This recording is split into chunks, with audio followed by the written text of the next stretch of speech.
So here's something worth thinking about as you settle in tonight.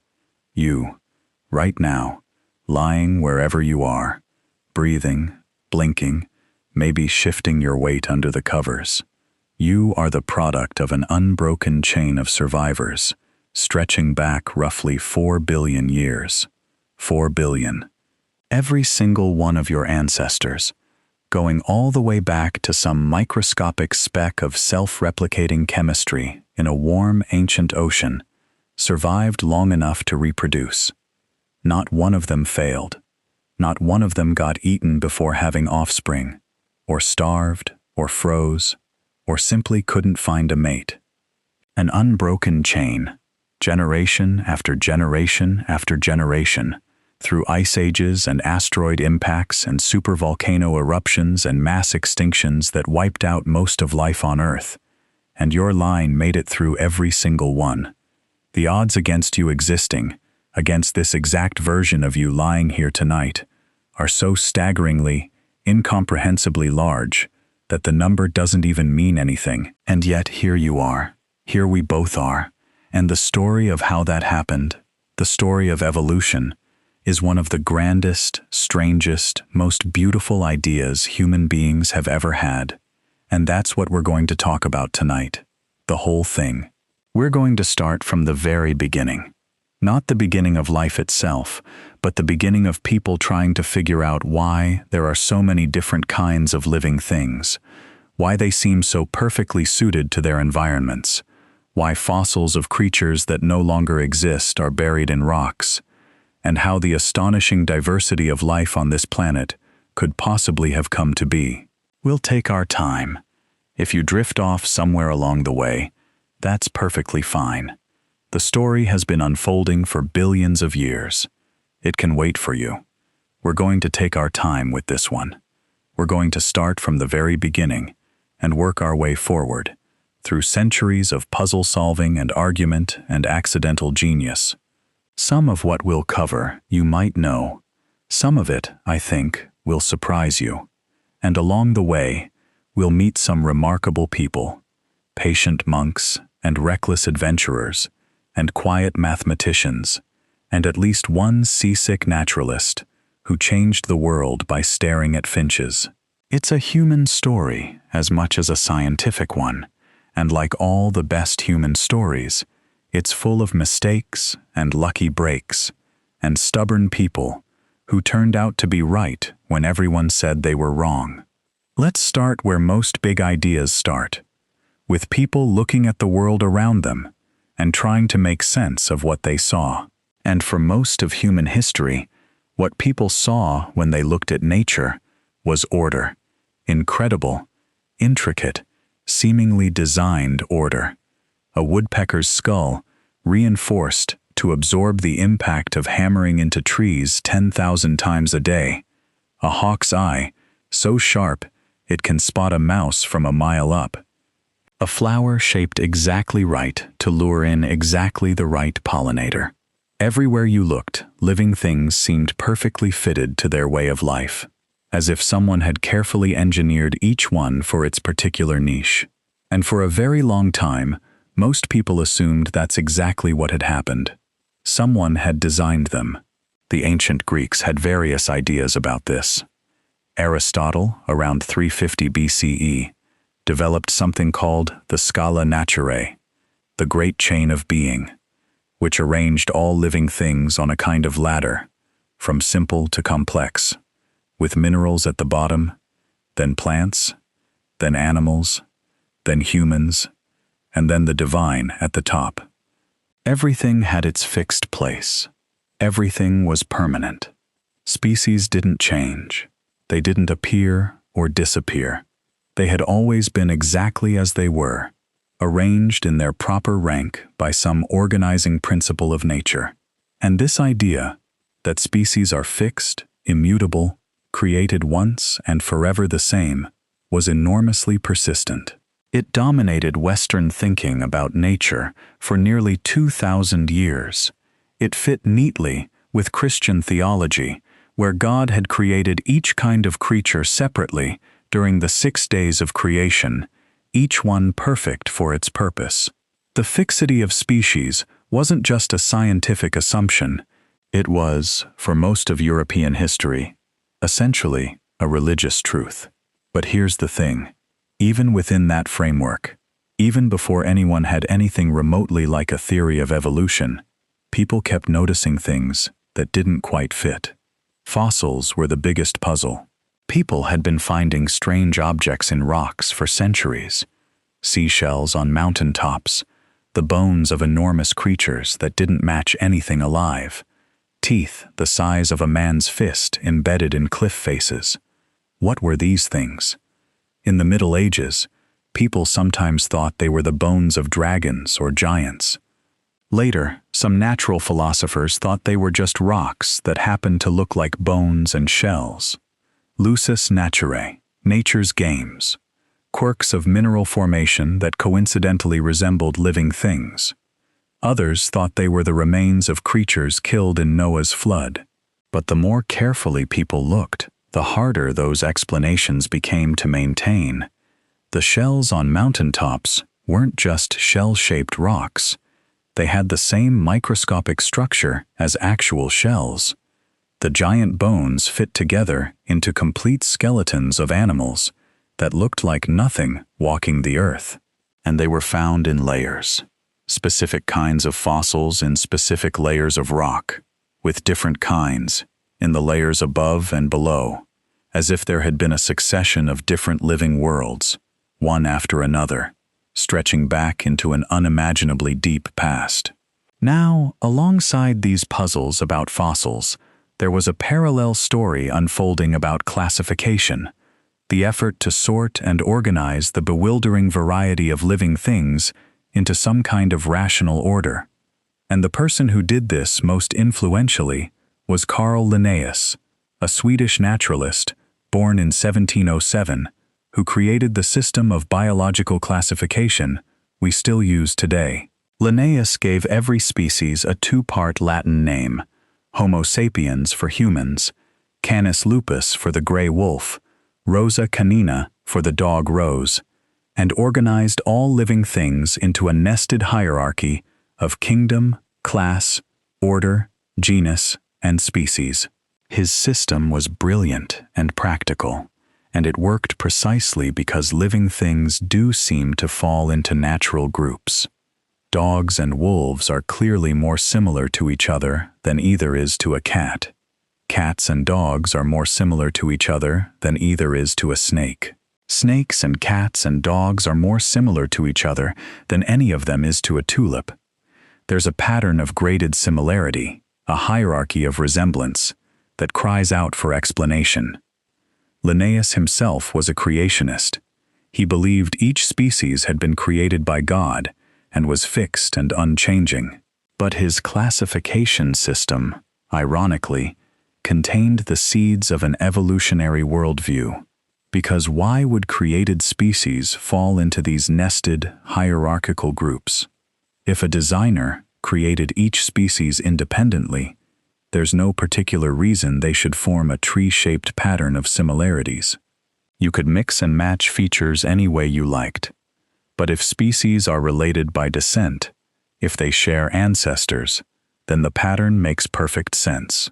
Closely related species look similar because they diverged recently. Distantly related species look less similar because they diverged long ago. The hierarchy of classification is a family tree, and the reason Linnaeus's system works so well is that it's tracking genealogy without knowing it. And it's that phrase, deep past, that turned out to be the crucial ingredient. Because you can't have evolution without time. Lots and lots and lots of time.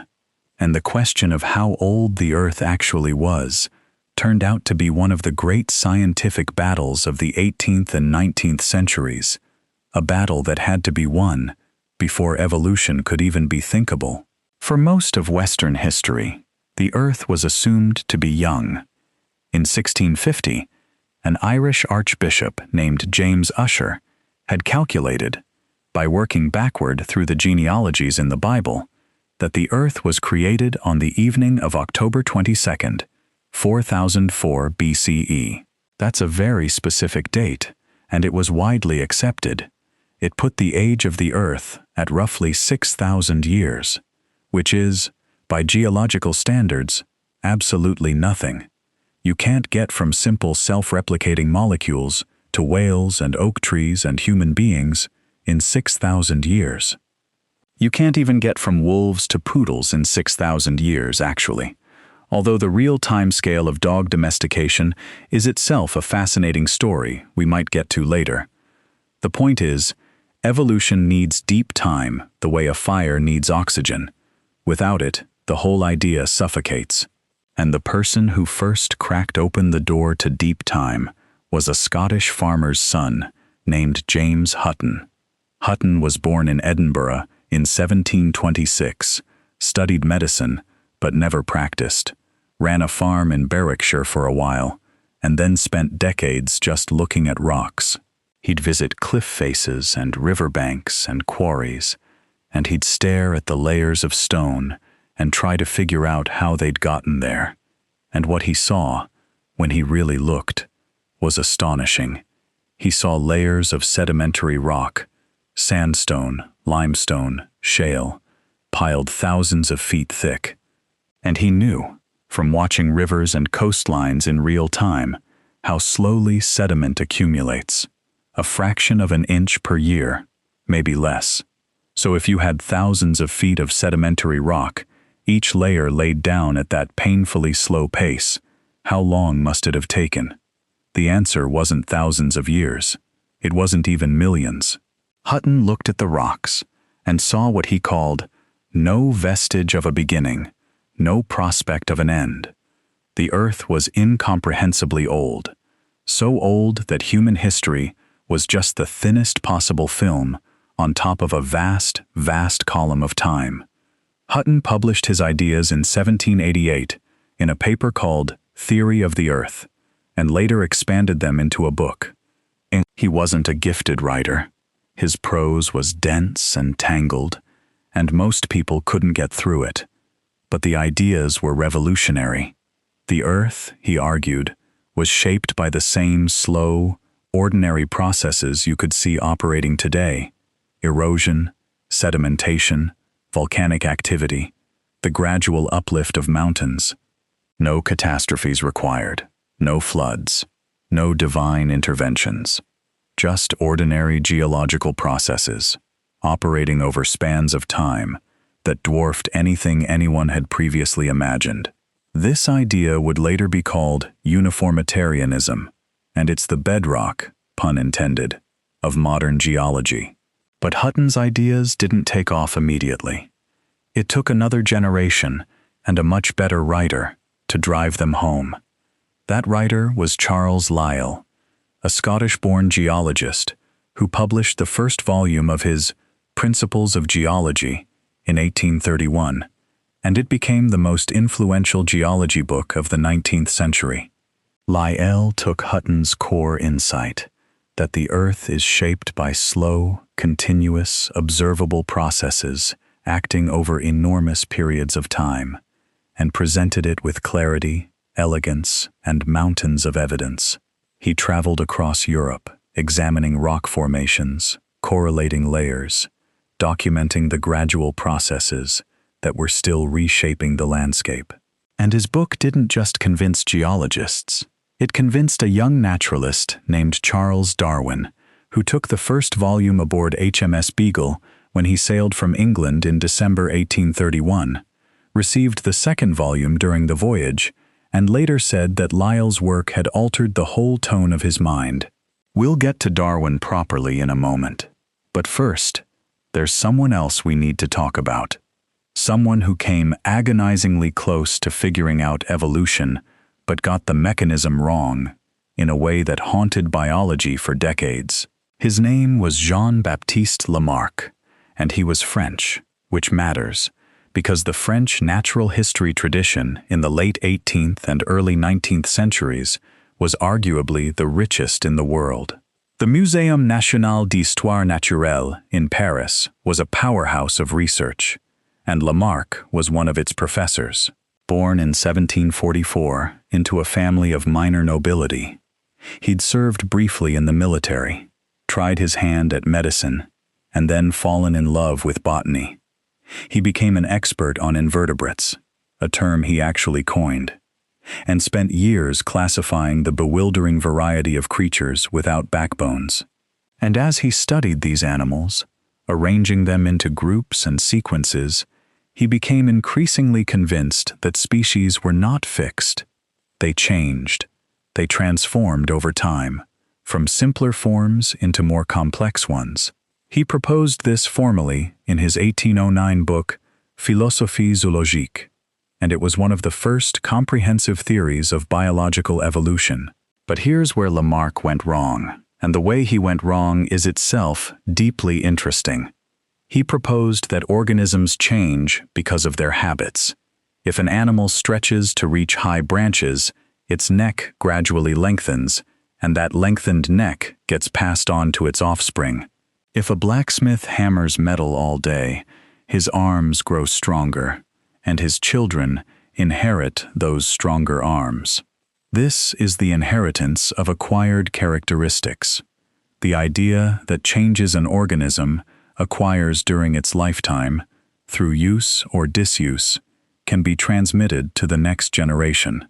Now, think about why that idea is so appealing. It's intuitive. It feels right. You work out, you get strong. Your kids should be strong too. It maps onto how we experience effort and reward in our own lives. But it's wrong. A blacksmith's children don't inherit his muscular arms. A giraffe that stretches its neck doesn't produce longer-necked calves because of the stretching. The mechanism Lamarck proposed for how traits are passed from parent to offspring simply doesn't work the way he imagined, and we'll get into why. Into the actual mechanism of inheritance, which turned out to be one of the most important discoveries in the history of science, but that's a few chapters of this story away. For now, what matters is that Lamarck was right about the big picture. Species do change over time, but wrong about the mechanism. And because the mechanism was wrong, his theory was eventually discredited, sometimes unfairly. Lamarck himself died blind and impoverished in 1829, largely forgotten. His name became a kind of shorthand for being wrong about evolution, which isn't entirely just. He deserved better. He saw the forest, even if he was wrong about the trees. Meanwhile, there was another fascinating figure in Paris, doing work that would prove crucial for evolution, even though he himself was dead set against the idea. Georges Cuvier was the most famous anatomist in Europe. Born in 1769, he had an almost superhuman ability to reconstruct entire animals from fragments of bone. Give him a single tooth, and he could tell you what the animal ate, how it moved, roughly how big it was, and what other animals it was related to.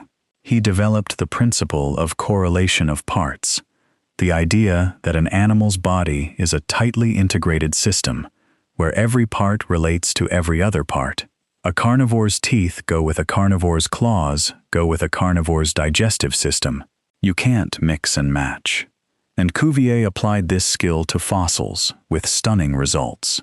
He studied the fossils of the Paris Basin and demonstrated, conclusively, that they represented species that no longer existed. Extinction was real. This was actually controversial. Many people had trouble accepting that God would create a species only to let it die out. Wouldn't that imply imperfection in the design? But Cuvier's evidence was overwhelming. The mastodons and giant sloths and Irish elk whose bones filled European collections were not hiding somewhere unexplored.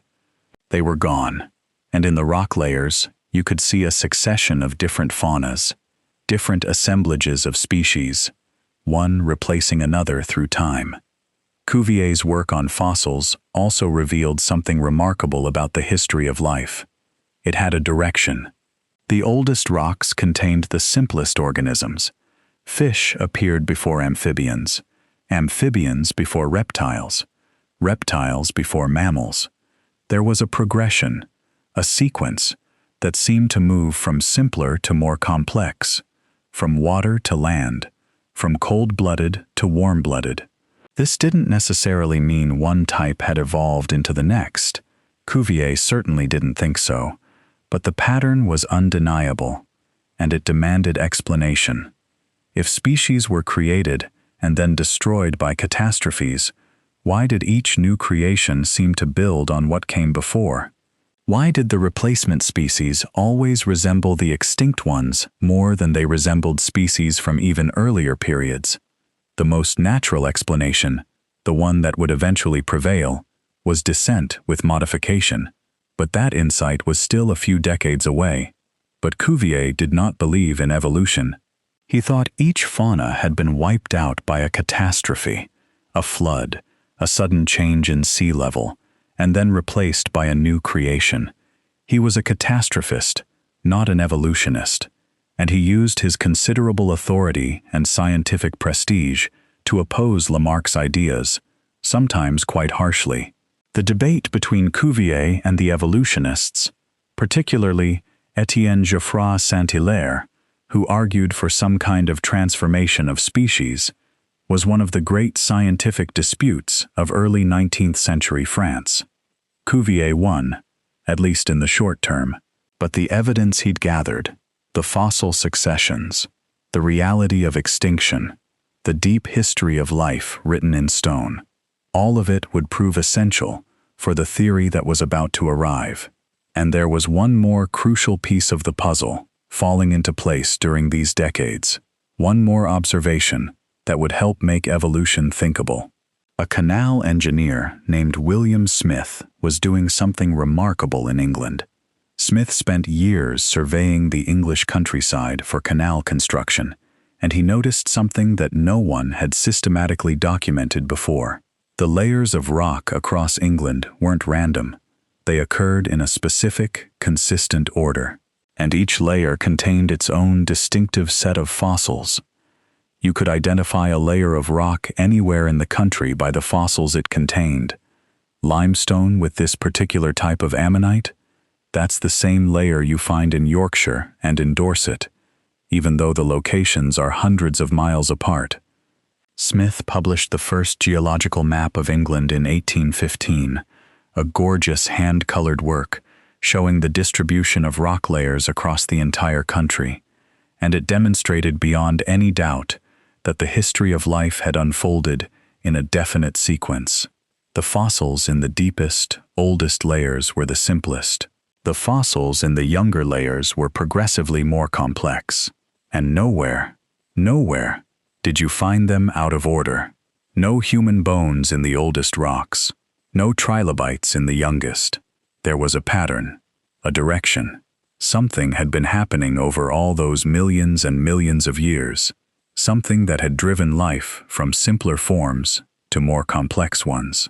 But what? What was the engine? What force could take a world of single-celled organisms and, given enough time, produce elephants and orchids and the human brain? That question was hanging in the air by the early 1830s. The pieces were all on the table. Deep time was established. Extinction was proven. The fossil record showed a clear progression. Lamarck had shown that at least some thinkers were willing to entertain the idea that species change, but no one had proposed a convincing mechanism, a natural, observable, testable process that could drive that change.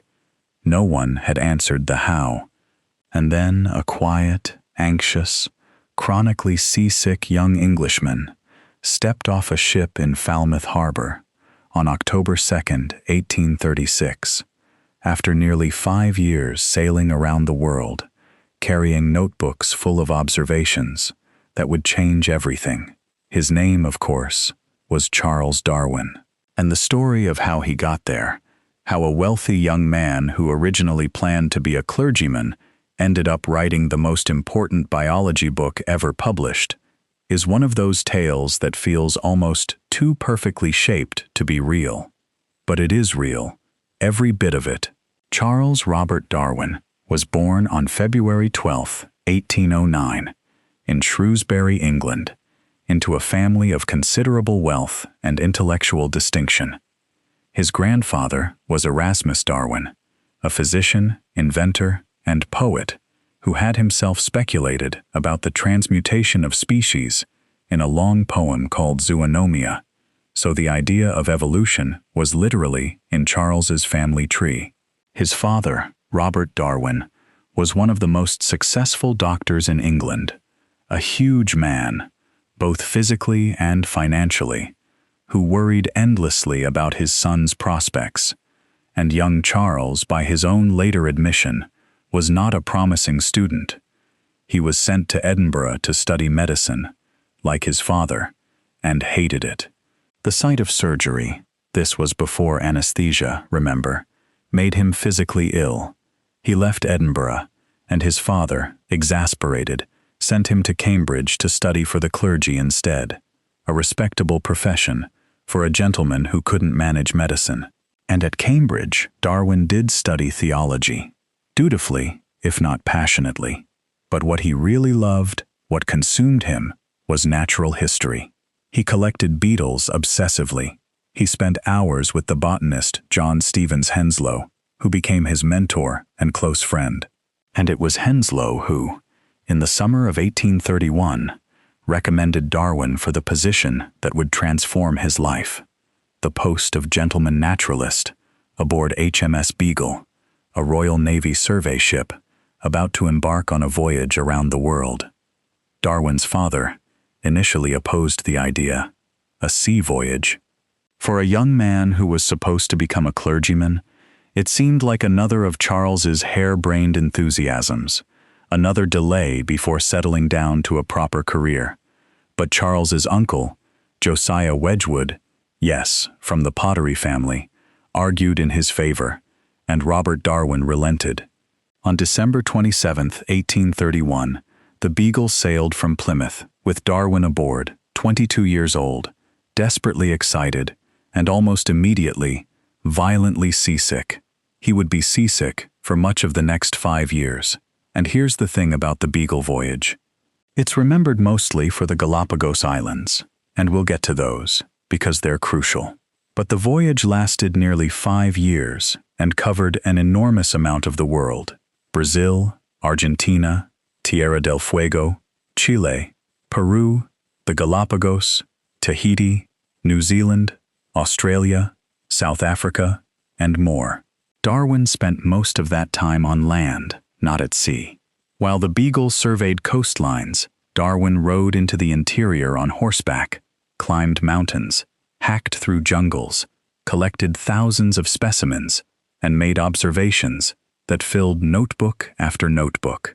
He found marine fossils high in the Andes and worked out that the mountains had been lifted from the sea floor, just as Lyell's geology predicted. He experienced an earthquake in Chile and watched the coastline rise several feet overnight. Lyell's slow processes, happening right before his eyes. He found the fossilized bones of enormous extinct mammals in Argentina, giant ground sloths and armadillo-like creatures called glyptodonts, and noticed, with a tingle of unease, how much they resembled the living sloths and armadillos in the same region. Why would the living animals of South America so closely resemble the extinct ones found in the same soil? If each species was separately created, why would the Creator put new species that looked so much like the old ones in the same place? It was as if the living animals were modified versions of the extinct ones, descendants. But Darwin didn't jump to that conclusion yet. He was cautious. He filed the observation away and kept collecting. In Tierra del Fuego, at the very southern tip of South America, Darwin encountered indigenous people living in conditions that shocked him, nearly naked in freezing rain, surviving in one of the harshest environments on Earth. It forced him to think about the range of human adaptation, about how different environments shape different ways of life. In the Andes, he found beds of fossil seashells at 14,000 feet above sea level, and realized that the mountains themselves were geologically young, thrust upward from the ocean floor over millions of years, carrying the remains of sea creatures with them into the sky. He was seeing Lyell's geology made real. the slow processes of the earth operating on timescales that made human history vanish. And everywhere he went, he noticed patterns in the distribution of living things that didn't make sense if each species had been independently created, but made perfect sense if species were related by descent. One pattern in particular nagged at him. As he traveled south through South America, the species changed. The rheas, large, flightless birds, of the northern pampas were replaced by a different, smaller species of rhea in Patagonia. Not a completely different kind of bird, a closely related one, filling the same ecological role, but in a different region. Why? If a creator were designing species for specific environments, why not use the same design? Why make a slightly different version for a slightly different region? Unless the two species had descended from a common ancestor and diverged as they adapted to different conditions. Darwin filed that thought away too. The Beagle arrived in the Galapagos Islands in September 1835, and Darwin spent about 5 weeks there, exploring 4 of the islands.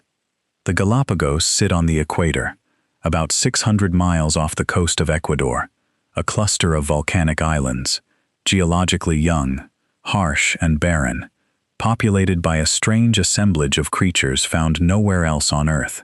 Marine iguanas that swim in the sea and sneeze out salt, giant tortoises, some weighing over 500 pounds, lumbering across lava fields, and birds, small, drab, finch-like birds that didn't seem particularly impressive at first glance.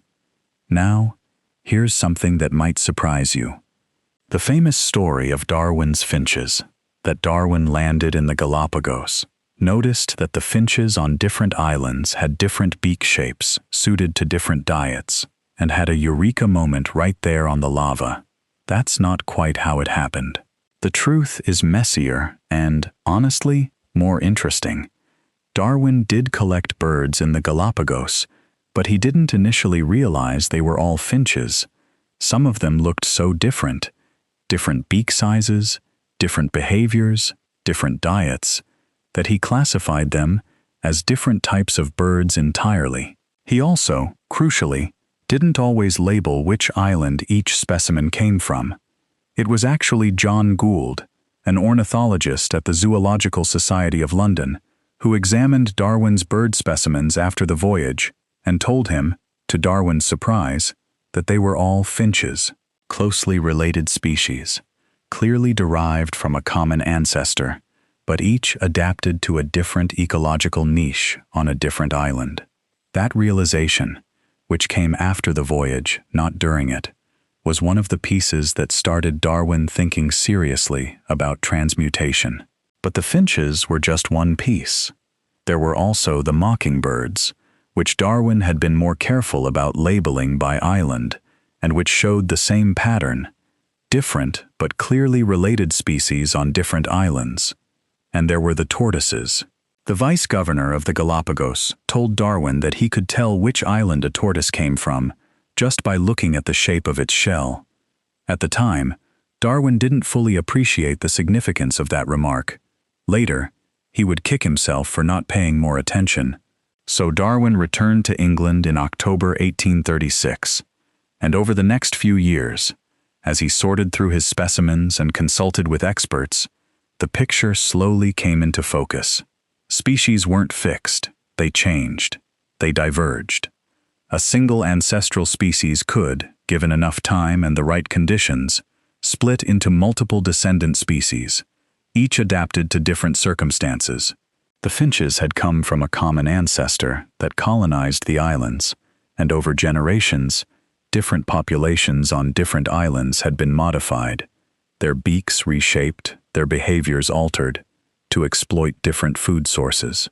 The pattern Darwin saw wasn't design, it was descent with modification. But knowing that species change and knowing how they change are two very different things. And this is where Darwin's real genius comes in, because the mechanism he proposed, natural selection, is one of those ideas that's so elegant, so simple, So obviously right once you hear it, that you almost can't believe no one had thought of it before. Thomas Huxley, Darwin's most vocal defender, supposedly said after reading The Origin, "How extremely stupid not to have thought of that." And yet, it took Darwin years to work it out, and even then, he sat on it for over 20 years before publishing, agonizing, hedging, gathering more and more evidence, terrified of the reaction it would provoke. The key insight came in September 1838, when Darwin read a book that wasn't about biology at all. It was An Essay on the Principle of Population by Thomas Malthus, an English clergyman and economist, published in 1798. Malthus argued that human populations tend to grow faster than their food supply. People reproduce exponentially. 2 become 4, 4 become 8, 8 become 16. But food production grows more slowly. The result is inevitable competition, struggle. Not everyone can survive. There isn't enough to go around. Darwin read Malthus and saw that this applied to all of nature, not just humans. Every species produces more offspring than can possibly survive. A single pair of elephants, Darwin later calculated, could theoretically produce 19 million descendants in 750 years, if everyone survived. Obviously, they don't. Most die. Most seeds never germinate. Most eggs never hatch. Most baby animals never reach adulthood. There is, as Darwin put it, a constant struggle for existence. And here's the crucial step. In any population, individuals vary. No two organisms are exactly alike. Some are slightly faster, some slightly larger, some slightly better camouflaged, some slightly more resistant to a particular disease. And this is the key, if some of those variations help an individual survive and reproduce in its particular environment, then those individuals will, on average, leave more offspring than those without the advantageous variation. And if those variations are heritable, if they can be passed from parent to offspring, then the next generation will contain a slightly higher proportion of individuals with the helpful trait. Over time, generation after generation, the population shifts. The advantageous trait becomes more common. The species changes, not because any individual is trying to change, not because there's any conscious direction, but simply because some variants survive and reproduce better than others. That's natural selection. That's the whole thing. It's beautifully, almost painfully, simple. Think about it this way. Imagine a population of beetles living on a brown field. Most are brown, but some, through random variation, are slightly green. Birds eat beetles. They can spot the green ones more easily against the brown ground, so the green beetles get eaten at a higher rate. They leave fewer offspring. The brown beetles, being slightly better camouflaged, survive more often, reproduce more, and pass on the genes for brown coloring. After many generations, the population is overwhelmingly brown. The species has changed. No one planned it. No one directed it. It was just the automatic consequence of variation, inheritance, and differential survival. Now, Darwin didn't just propose natural selection for survival. He also recognized another force, sexual selection, which he developed more fully in his 1871 book, The Descent of Man, and Selection in Relation to Sex. Sexual selection explains all those features of organisms that don't seem to help with survival at all, and might actually hinder it. The peacock's tail is the classic example. That enormous, iridescent fan of feathers makes the peacock slower, more conspicuous to predators, and costs a huge amount of energy to grow and maintain. From a pure survival standpoint, it's a liability. But peahens prefer males with larger, more elaborate tails. So males with bigger tails mate more often, leave more offspring, and the genes for big tails spread through the population. The tail isn't for surviving. It's for attracting mates. And in evolutionary terms, there's no point in surviving if you don't reproduce. A beetle that lives to 100 but never mates is, from evolution's perspective, as dead as one that was eaten on day one. Sexual selection can produce some of nature's most extravagant features. The antlers of Irish elk that spanned 12 feet across. The elaborate bowers that male bowerbirds construct and decorate to impress females. The songs of whales that carry through the ocean for hundreds of miles. It's evolution-driven not by the environment, but by the preferences of mates, and it can run away in spectacular directions, producing ornaments and displays that seem almost absurdly excessive. But they work. The genes get passed on. And that's all that evolution cares about, if you can even use the word cares for a process that has no mind and no intention. And the beautiful thing about natural selection is that it can explain the appearance of design without an actual designer. The woodpecker's reinforced skull isn't evidence of an engineer. It's the accumulated result of millions of years of selection pressure. Any ancestral woodpecker with a slightly stronger skull could peck harder, get more food, survive longer, and leave more offspring than one with a weaker skull. Over immense spans of time, that slight advantage compounds, generation by generation, until you get a skull that looks engineered because it's been honed by a relentless, mindless, exquisitely sensitive process that rewards what works and discards what doesn't. Think of natural selection as a sieve. Every generation, the entire population passes through it. Most individuals pass through fine. They survive, they reproduce, their genes continue. But some get caught. The ones with traits that don't quite work in the current environment. The ones who are a little too slow, or a little too conspicuous, or a little too susceptible to a disease. They get filtered out. And the sieve doesn't have a plan. It doesn't know what shape it's selecting for. It just keeps filtering, generation after generation, and over time, the population accumulates more and more of whatever happens to pass through most easily. Natural selection is a designer that doesn't think, doesn't plan, doesn't see ahead, and doesn't care. It simply is. And it has been running, continuously, on every population of every living thing on this planet for nearly 4 billion years. Darwin worked all of this out in his notebooks by the late 1830s. He had the theory essentially complete by 1842, when he wrote a brief sketch, and more fully developed by 1844, when he expanded it into a longer essay. And then he did something that seems almost inexplicable to modern eyes. He didn't publish. He put the essay in a drawer and wrote a letter to his wife, Emma, instructing her to publish it in the event of his death. And then he turned his attention to something entirely different. He spent the next 8 years writing an exhaustive monograph on barnacles. Barnacles, 4 volumes, covering every species of barnacle alive and extinct. It's actually brilliant work. Darwin was a meticulous scientist, but it was also, in a sense, procrastination. He was terrified of the controversy his theory would cause. He knew it would be seen as an attack on religion. He knew it would be called materialist, atheist, dangerous.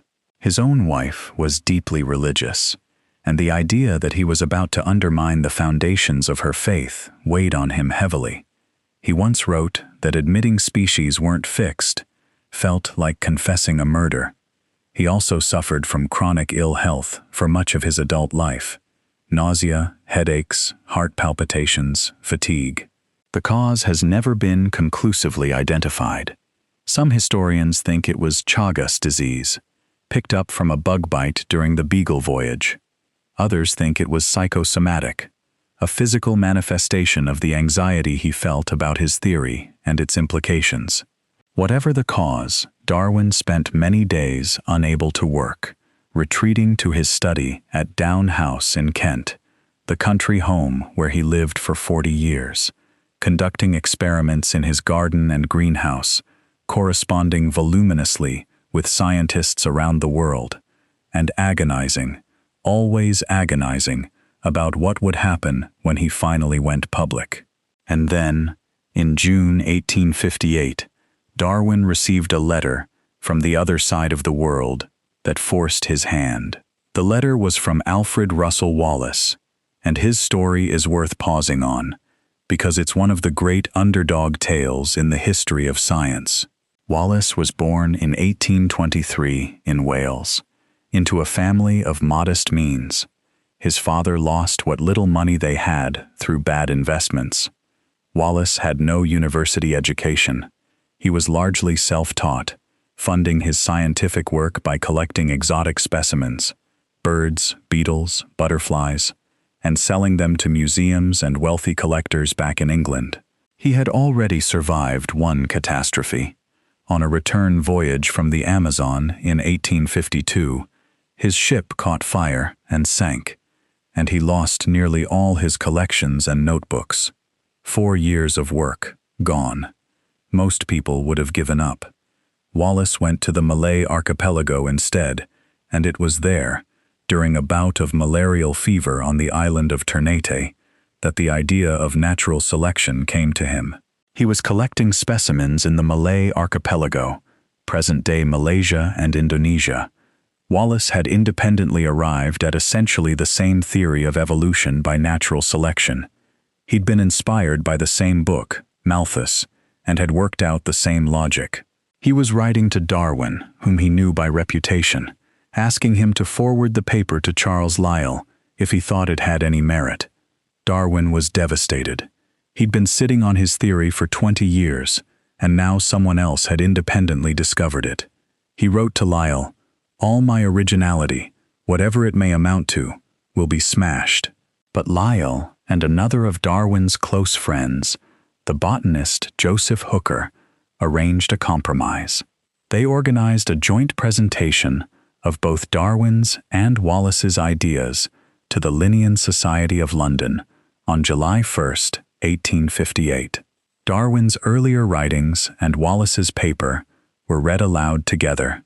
Oddly, the presentation caused barely a ripple at the time. The president of the Linnean Society later noted that the year had not been marked by any striking discoveries. He was wrong about that. But the real impact came the following year, when Darwin finally published his full argument. On the Origin of Species by Means of Natural Selection appeared on November 24, 1859. The first printing of 1,250 copies sold out on the first day. And nothing in biology, nothing in the way human beings think about themselves and their place in nature, would ever be the same. The reaction was immediate and enormous. Some scientists were convinced almost overnight. Thomas Huxley, the brilliant English biologist, became Darwin's most aggressive public champion. He called himself Darwin's bulldog, and threw himself into debate with anyone who challenged the theory. Others were deeply troubled. Darwin had been deliberately vague about human evolution in the Origin, including only a single cautious sentence hinting that light will be thrown on the origin of man and his history. But everyone understood the implication. If all species descended from common ancestors through natural selection, then humans were no exception. We were part of the same tree, the same process, the same unbroken chain of descent as every beetle and barnacle and bacterium. And that idea, in Victorian England, was explosive.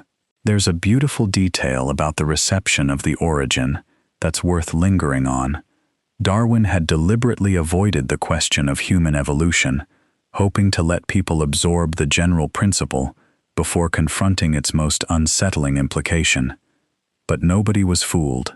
The very first review of the book, even before publication, came from Thomas Huxley, who read the proofs and told Darwin, You have loaded yourself with an unnecessary difficulty in adopting natura non facit saltum, nature does not make leaps, and then added that he was ready to go to the stake for Darwin's theory. Other scientists were more cautious.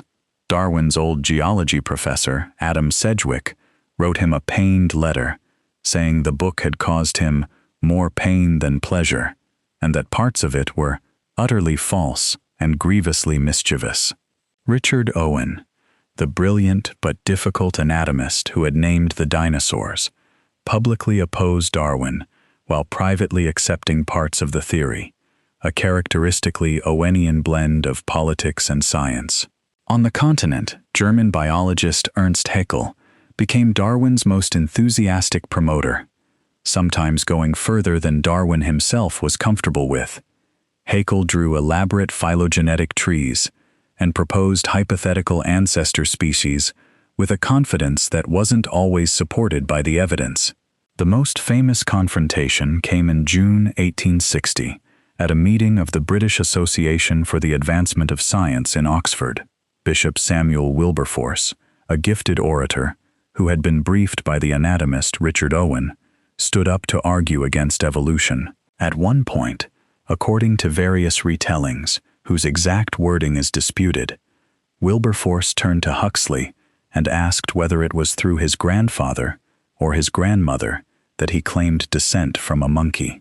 Huxley, the story goes, turned to his neighbor and whispered, "The Lord hath delivered him into mine hands." And then he replied that he would rather be descended from an ape than from a man who used his great abilities to obscure the truth. The audience erupted. One lady reportedly fainted. It's become one of the legendary set pieces of the history of science, though the actual details were probably less dramatic than the legend suggests. But the cultural battle lines were drawn, and they've never fully gone away. But here's what's genuinely important about this period, and it's something that often gets lost in the drama of the public controversy. Darwin had one enormous, glaring, unresolved problem in his theory, and he knew it. The problem was inheritance. Natural selection requires that advantageous traits be passed from parent to offspring, but Darwin had no idea how inheritance actually worked. Nobody did. The prevailing assumption in the mid-19th century was something called blending inheritance, the idea that traits from both parents blend together in the offspring, like mixing paint. Father has dark skin, mother has light skin, children have medium skin. Father is tall, mother is short, children are medium height. It sounds reasonable, but here's the devastating problem with blending inheritance, and a Scottish engineer named Fleming Jenkin pointed it out in a review of The Origin that genuinely worried Darwin. If inheritance works by blending, then any new variation, any advantageous trait that arises in a single individual, would be diluted by half in the next generation when that individual mates with a normal partner, and diluted by half again in the generation after that, and again, until within just a few generations, the variation has been blended away into nothing, swamped by the surrounding population. It's like putting a drop of red dye in a swimming pool. After a few stirs, the red is gone. You can't build up adaptations if every new variation gets blended into oblivion almost immediately. Darwin struggled with this problem for the rest of his life. He never solved it. And the solution, the actual mechanism of inheritance, had already been discovered in a monastery garden in what is now the Czech Republic by a quiet Augustinian friar who loved growing peas. His name was Gregor Mendel, and his work, published in 1866, would eventually become one of the most important scientific papers ever written. But almost nobody read it, almost nobody knew about it, and for 34 years, it sat in obscurity, while Darwin agonized and biology stumbled forward without the one piece it needed most. That story, the story of Mendel and the rediscovery of his work, is one of the most poignant in all of science. So let's talk about it. Gregor Johann Mendel was born in 1822 in Heinzendorf, a small village in the Austrian Empire, in what is now Hinchich in the Czech Republic. His family were farmers, not wealthy, and young Mendel was bookish and frequently ill. He entered the Augustinian monastery of St. Thomas in Brno in 1843, at least partly because it provided financial stability and access to education that he couldn't have afforded otherwise. The monastery was no intellectual backwater. It was a center of learning, with a well-stocked library and a tradition of scientific inquiry. Mendel studied physics and mathematics at the University of Vienna, and when he returned to the monastery, he began the experiments that would make him immortal, though he wouldn't live to know it. Mendel was meticulous, patient, and mathematically inclined, qualities that turned out to be exactly what the problem required. Previous plant breeders had noticed patterns in inheritance, but they'd always studied many traits simultaneously, which made the results hopelessly confusing. Mendel's genius was to focus on one trait at a time, to count his results precisely, and to think about them mathematically. He didn't just notice patterns, he quantified them. Between 1856 and 1863, Mendel grew roughly 29,000 pea plants in the monastery garden. Think about that for a second. 29,000 plants, each one carefully cultivated, pollinated by hand, and catalogued. He chose pea plants because they had several convenient traits that came in clearly distinct forms: smooth seeds versus wrinkled seeds, yellow seeds versus green seeds, tall plants versus short plants, purple flowers versus white flowers. 7 traits in all, each with 2 clear-cut variants. No blending, no medium, just one or the other. And what Mendel found, when he meticulously crossbred his pea plants and tracked the results across multiple generations, was something that nobody expected. Inheritance wasn't blending at all. It was particulate.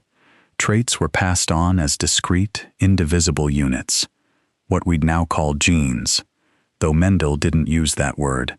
Each parent contributes 1 unit for each trait, and each offspring receives 1 unit from each parent. The units don't blend. They don't mix like paint. They stay separate, like cards in a deck. You might get the tall card from your mother and the short card from your father, and you might end up tall because the tall card is dominant, another concept Mendel introduced. But that short card is still there, intact, unchanged, ready to be passed on to the next generation. It hasn't been diluted or absorbed. It's just been masked. Mendel's results showed specific, reproducible ratios. When he crossed a tall plant with a short plant, all the offspring in the first generation were tall. The tall trait dominated. But when he crossed those first-generation tall plants with each other, the short trait reappeared in the second generation, in roughly 1/4 of the offspring. 3 tall to 1 short, every time. That 3-to-1 ratio was the key. It meant the short trait hadn't been destroyed or diluted in the first generation. It had been there all along, carried silently, masked by the dominant tall trait, waiting to be revealed when 2 carriers came together. Mendel called the hidden trait recessive, and the visible one dominant, and he worked out the underlying logic with a clarity that still feels almost modern. Here's what that means for natural selection. Remember Fleming Jenkins' devastating objection, that any new variation would be blended away to nothing within a few generations? With Mendel's particulate inheritance, that objection evaporates. A new gene doesn't blend into the population. It stays discrete. It might be recessive, hidden, for several generations, but it doesn't disappear. It sits in the genetic deck, shuffled but never destroyed, and it can resurface in any future generation when 2 carriers happen to mate. This preserves the variation that natural selection needs to work on. It solves Darwin's biggest problem, and Darwin never knew about it. Mendel published his results in 1866 in the Proceedings of the Natural History Society of Brno. The paper was dense, mathematical, and presented to a small, local audience. It was not entirely ignored. It was cited occasionally in botanical literature, but its significance was completely missed. Nobody connected it to the debate about inheritance and evolution. Mendel himself seems to have understood that he'd found something important, but he also seems to have been uncertain about how general his results were. He tried extending his experiments to hawkweed, a plant that, unbeknownst to him, reproduces partly asexually, which gave confusing results that shook his confidence. He was eventually elected abbot of the monastery in 1868, an administrative role that consumed most of his time, and he largely stopped doing experiments. He died in 1884, his work unrecognized. He reportedly told a friend near the end, "My time will come." He was right, but he didn't live to see it. And then, in the year 1900, something extraordinary happened. 3 botanists, working independently in 3 different countries, all rediscovered Mendel's laws. Hugo de Vries in the Netherlands, Karl Correns in Germany, and Erich von Tschermak in Austria, each performed plant breeding experiments, arrived at conclusions similar to Mendel's, searched the existing literature, and found his 1866 paper already sitting there, saying everything they'd just figured out 34 years earlier. It's one of the most remarkable stories in the history of science, this burst of simultaneous rediscovery, as if the scientific community had finally caught up to where Mendel had been all along. Now, you might think that the rediscovery of Mendel's work would have been immediately recognized as the missing piece of Darwin's puzzle. Particulate inheritance solves the blending problem. Natural selection needs heritable variation, and Mendel showed that variation is preserved, not diluted. The 2 ideas fit together perfectly. But that's not what happened, not even close. Instead, for the first 2 decades of the 20th century, Mendel's genetics and Darwin's natural selection were seen as competing theories, and the fight between their respective champions was bitter. On one side were the Mendelians, led by William Bateson in England. Bateson was the one who actually coined the word genetics in 1905. And he was a passionate advocate for Mendel's work.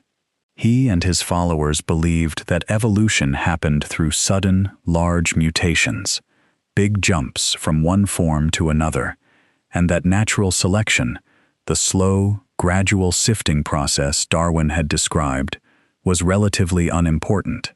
On the other side were the biometricians, led by Carl Pearson and W.F.R. Weldon, who were committed Darwinists. They studied evolution mathematically, using statistics to analyze continuous variation in natural populations, height, weight, skull measurements, that sort of thing, and they argued that the discrete either-or traits Mendel had studied in his peas were special cases, not representative of how inheritance usually worked. Most traits, they pointed out, don't come in 2 neat categories. People aren't simply tall or short. They come in a continuous range of heights, and you can't explain continuous variation with Mendel's either-or particles. The irony is that both sides were partly right and both sides were partly wrong, and the resolution, when it came, would be one of the most elegant intellectual achievements of the 20th century.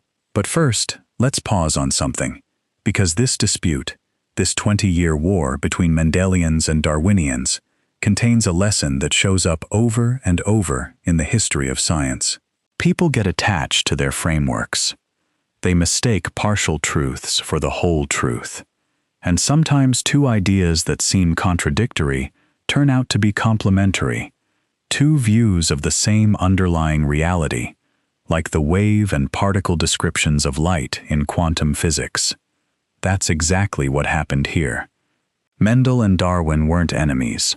They were allies who'd never met. The person who began to build the bridge was a mathematician, not a biologist, a mathematician.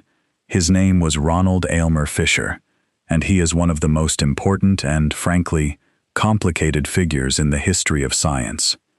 Fisher was born in London in 1890, the son of a successful auctioneer.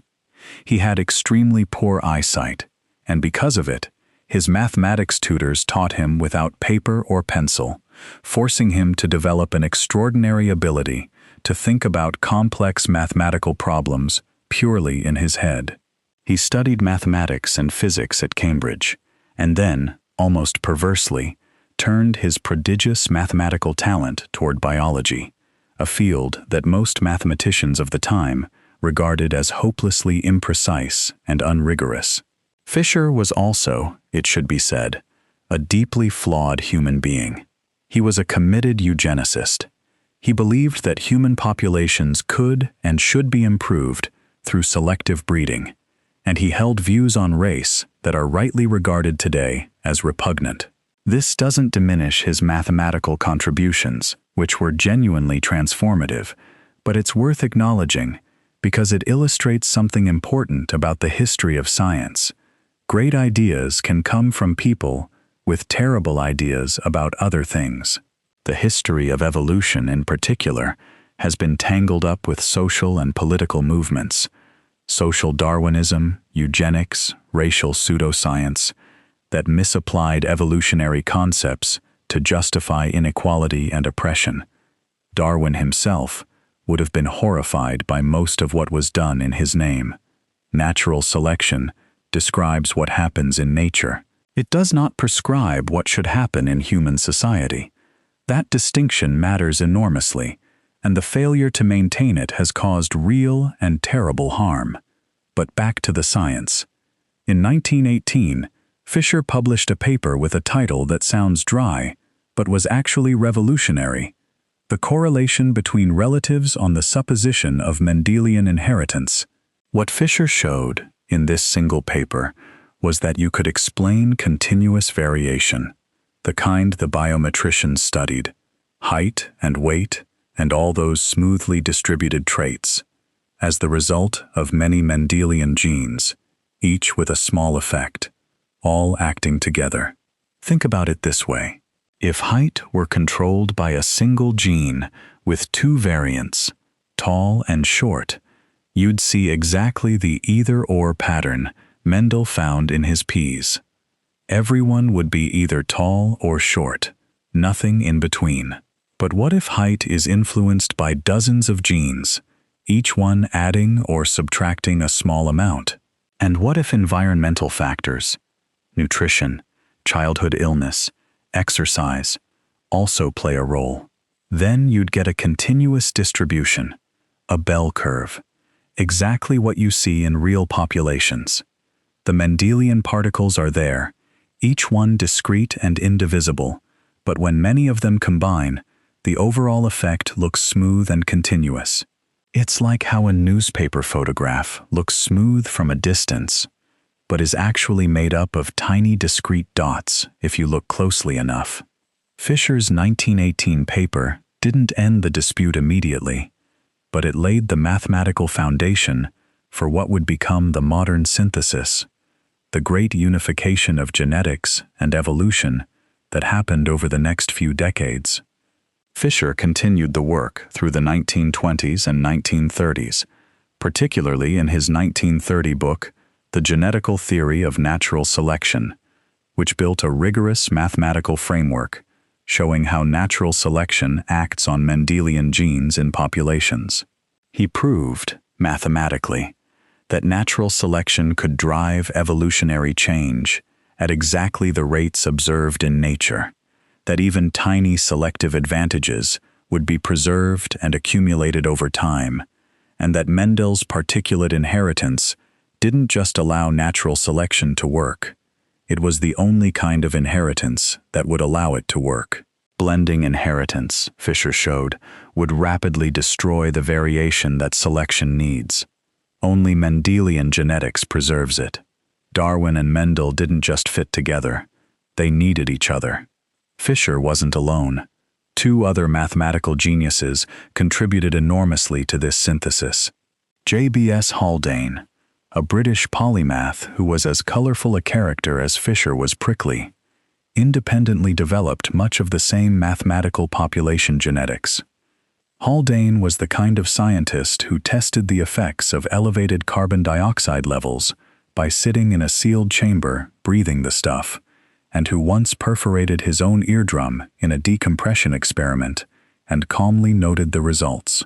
When asked whether his study of evolution had revealed anything about the mind of the Creator, Haldane reportedly replied that God has an inordinate fondness for beetles, a wry observation about the fact that there are more species of beetles than any other order of animal, roughly 400,000 described species and counting. He calculated how fast a beneficial mutation could spread through a population, how genetic drift, random changes in gene frequencies due to chance, affected small populations, and how natural selection could maintain multiple forms of a trait in a population through what's called balancing selection. And in America, Sewall Wright developed a different but complementary mathematical approach, emphasizing the role of population structure, how species are divided into small, partly isolated subpopulations, and the complex interactions between genes, which he called gene interactions or epistasis.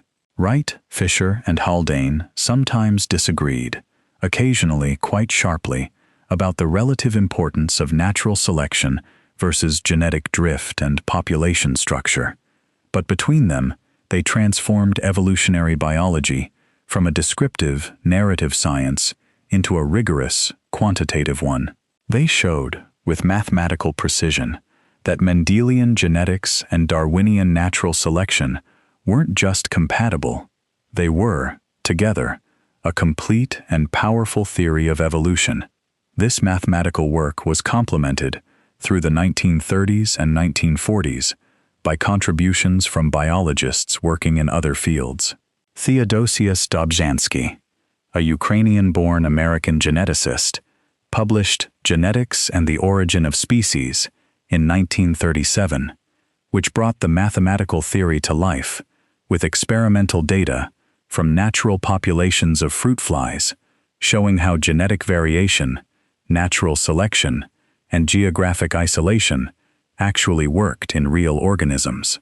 Ernst Mayr, a German-born ornithologist who had spent years studying birds in New Guinea and the Pacific, contributed the biological species concept, the idea that species are defined as groups of organisms that can interbreed with each other but are reproductively isolated from other groups. Mayr also wrote extensively about how new species form, a process called speciation, emphasizing the role of geographic isolation. A population gets split by a mountain range, a river, an ocean, and the two halves, subjected to different environments and different selective pressures, gradually diverge until they can no longer interbreed even if they come back into contact. That's allopatric speciation, and it's still considered the most common way new species arise.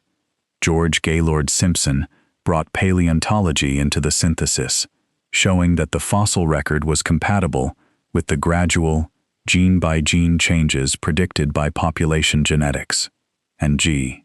Ledyard Stebbins extended the synthesis to plants. By the 1940s, the modern evolutionary synthesis was essentially complete.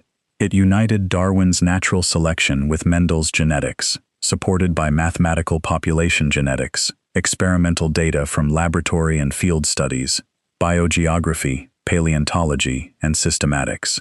It was one of the great intellectual unifications in the history of science, comparable, in its way, to Maxwell's unification of electricity and magnetism, or Newton's unification of celestial and terrestrial mechanics. Evolution finally had both its engine and its transmission. Natural selection provided the driving force. Mendelian genetics provided the mechanism of inheritance, and the two worked together, elegantly and powerfully, to explain the diversity of life. But here's what's wild. Even as the modern synthesis was coming together, even as biologists were working out how evolution works at the level of genes and populations, nobody actually knew what a gene was. Not physically, not chemically. They knew genes existed. They knew genes were on chromosomes. Those had been located in the early 1900s through painstaking microscope work by people like Thomas Hunt Morgan and his fruit fly lab at Columbia University. Morgan is another fascinating character in this story. He started out skeptical of both Mendel and Darwin, but his experiments with the common fruit fly, Drosophila melanogaster, a tiny insect that breeds fast, has only 4 pairs of chromosomes, and can be raised by the thousands in milk bottles, gradually converted him. In 1910, he noticed a white-eyed male fly in a population of normal red-eyed flies. He bred the white-eyed male and traced the inheritance pattern through generations, and he discovered something crucial. The white-eye trait was linked to the sex of the fly. It followed a pattern that could only be explained if the gene for eye color was physically located on the sex chromosome. That was the first time anyone had tied a specific gene to a specific chromosome.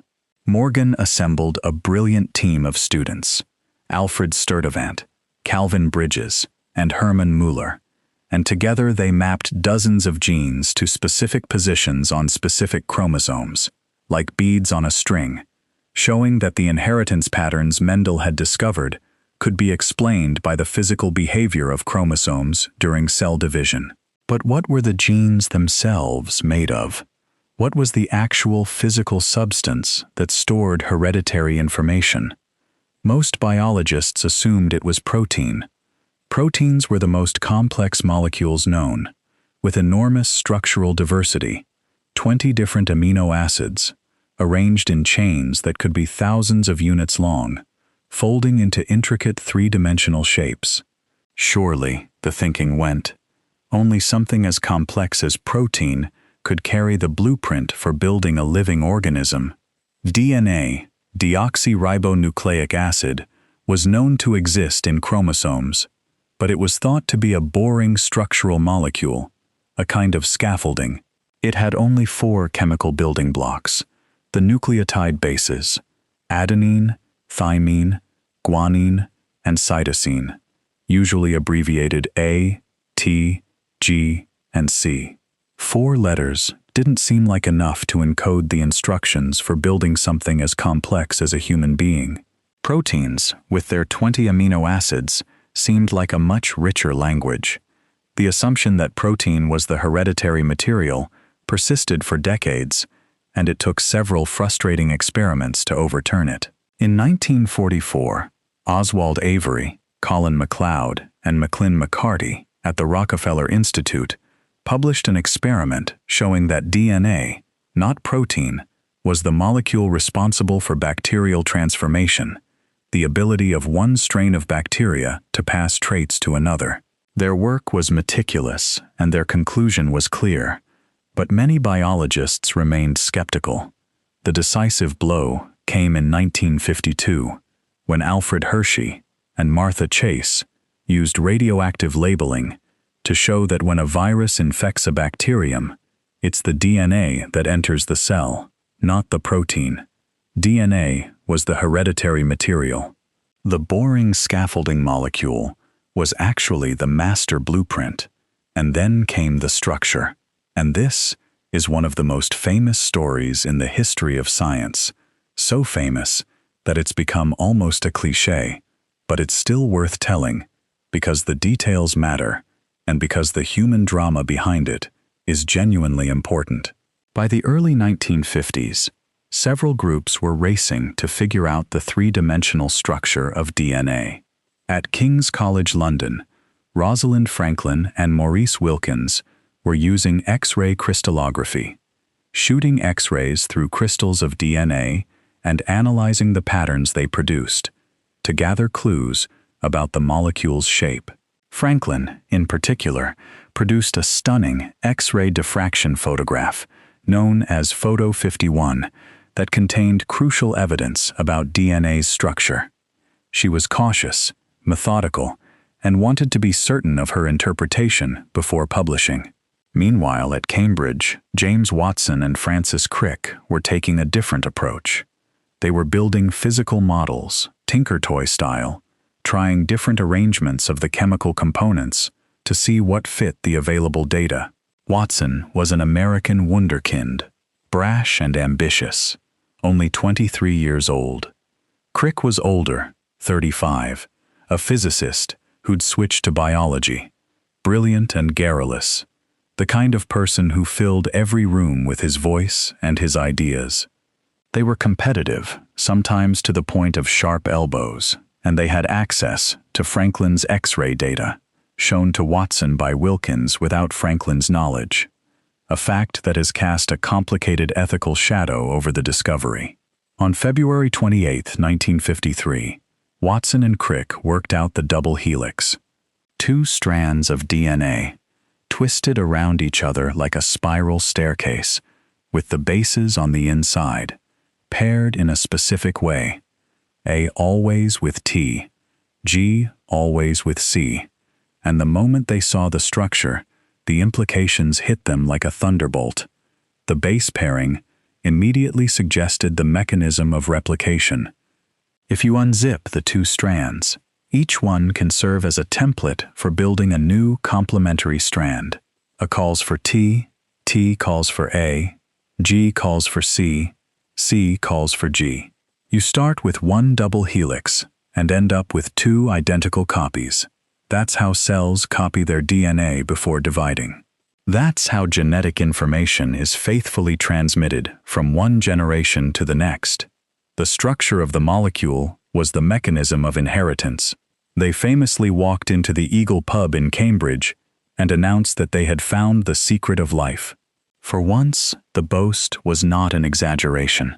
Watson and Crick published their structure in the journal Nature on April 25, 1953, in a paper that was barely a page long. Franklin and Wilkins published their supporting X-ray data in the same issue. In 1962, Watson, Crick, and Wilkins shared the Nobel Prize. Franklin did not. She had died of ovarian cancer in 1958, at the age of 37, possibly caused by her extensive work with X-rays. Nobel Prizes are not awarded posthumously, so she was ineligible. The question of whether she received proper credit for her contribution has been debated ever since, and the consensus has shifted substantially toward recognizing that her experimental work was essential and that she was treated unfairly by some of her colleagues. It's one of those stories that complicates the triumph, that reminds you science is done by human beings with all their flaws and blindnesses and petty rivalries. But the double helix changed everything. With the structure of DNA known, biology had something it had never had before: a physical, chemical, mechanistic understanding of the molecule of heredity. You could now ask, in concrete molecular terms, what a gene actually is. How does a sequence of A, T, G, and C bases encode the information needed to build a protein? How do mutations, changes in that sequence, alter the protein and, potentially, the organism? How does the genetic code work? And the answer to that question, the cracking of the genetic code, came remarkably quickly, within about a decade of Watson and Crick's discovery. The code turned out to be a triplet code. Each sequence of 3 nucleotide bases, each codon, specifies 1 amino acid. There are 64 possible 3-letter combinations of A, T, G, and C, and 20 amino acids, so the code is redundant. Most amino acids are specified by more than 1 codon. The code was worked out through a combination of elegant experiments, including the crucial work of Marshall Nierenberg and Heinrich Mathai at the National Institutes of Health in 1961, who showed that a synthetic RNA made entirely of uracil bases, poly-U, directed the synthesis of a protein made entirely of the amino acid phenylalanine. UUU codes for phenylalanine. That was the first codon cracked. The rest followed rapidly. And here's something beautiful about the genetic code. It's essentially universal. The same codons specify the same amino acids in almost every living thing on Earth. The code used by a bacterium is the same code used by a blue whale, by a redwood tree, by a mushroom, by you. This universality is one of the most powerful pieces of evidence for common descent. The idea that all life on Earth shares a single ancestor. The code was established very early in the history of life, perhaps 4 billion years ago, and it has been conserved ever since, passed down from that original ancestor through every lineage, every branch, every twig of the vast tree of life. When you eat a salad, the lettuce's DNA uses the same code as your DNA. When a virus infects your cells, it hijacks the same code. The language of life is one language, and every living thing speaks it. That simple fact, that the code is shared, tells you something profound about the connectedness of every living thing. Now, understanding the genetic code opened up entirely new ways of studying evolution. Before molecular biology, evolutionary relationships had to be inferred from anatomy, from fossils, from geographic distribution, external clues. But now you could go directly to the source. You could compare the DNA sequences of different species and measure, nucleotide by nucleotide, how different they were. The more differences, the more time had passed since the two species shared a common ancestor. It was like having a molecular clock ticking away inside every cell of every organism, recording evolutionary time in the accumulation of mutations. This idea, the molecular clock, was proposed in the early 1960s by Emil Zuckerkandl and Linus Pauling. Pauling was already one of the most famous chemists in the world, a double Nobel laureate, and he and Zuckerkandl noticed that when you compared the same protein across different species, the number of amino acid differences between them was roughly proportional to how long ago those species had diverged according to the fossil record. Hemoglobin in humans and chimpanzees differed by very few amino acids. Hemoglobin in humans and horses differed by more. Hemoglobin in humans and fish differed by a lot more. The molecular evidence agreed with, and in some cases improved upon, the evolutionary trees that had been constructed from anatomy and fossils. And as DNA sequencing technology improved, slowly at first through the 1970s and 1980s, then explosively in the 1990s and 2000s, the molecular revolution in evolutionary biology accelerated beyond anything the founders of the modern synthesis could have imagined. You could now compare entire genomes, not just one gene, but all of them, every letter, and the results were sometimes expected and sometimes deeply surprising. Here's one of the surprises. For most of the history of evolutionary thinking, the tree of life was imagined as a neatly branching structure, a trunk splitting into major limbs, those splitting into smaller branches, those into twigs, each split representing a speciation event, each branch carrying its genetic inheritance vertically, from ancestor to descendant. And for animals and plants, that image is largely correct. You inherited your genes from your parents, who inherited theirs from their parents, and so on back through time, in a neat vertical line. But in the microbial world, among bacteria and archaea, the single-celled organisms that make up the vast majority of life's diversity, things turned out to be much messier. Bacteria routinely swap genes with each other, not through reproduction, but through a process called horizontal gene transfer. A bacterium can pick up genes from a completely unrelated species, absorbing free-floating DNA from the environment, receiving it from a virus, or transferring it directly through a physical bridge to another bacterium. This means that a single bacterium's genome might contain genes with wildly different evolutionary histories. Some of its genes might trace back to one ancestor, Other genes to a completely different ancestor. The tree of life, at its base, looks less like a tree and more like a tangled web, a network of interconnections and exchanges. This was deeply unsettling to some evolutionary biologists because it complicated the neat hierarchical picture they'd been working with for over a century. But it's also fascinating because horizontal gene transfer is a major force driving bacterial evolution. It's one of the main reasons antibiotic resistance spreads so quickly. A gene conferring resistance to a particular antibiotic can jump from one species of bacteria to another in a single event, instantly conferring resistance on the recipient. That's not Darwinian gradualism. That's evolution by gene sharing, and it happens all the time in hospitals and farms and wherever bacteria encounter antibiotics. Speaking of antibiotic resistance, let's talk about that for a moment, because it's one of the most vivid, most practically important, most immediately relevant examples of evolution in action. When Alexander Fleming discovered penicillin in 1928, it seemed like a miracle. Bacterial infections that had been death sentences, pneumonia, septicemia, wound infections, could suddenly be cured. The antibiotic era, which really got going in the 1940s when penicillin was mass-produced for the war effort, saved millions and millions of lives.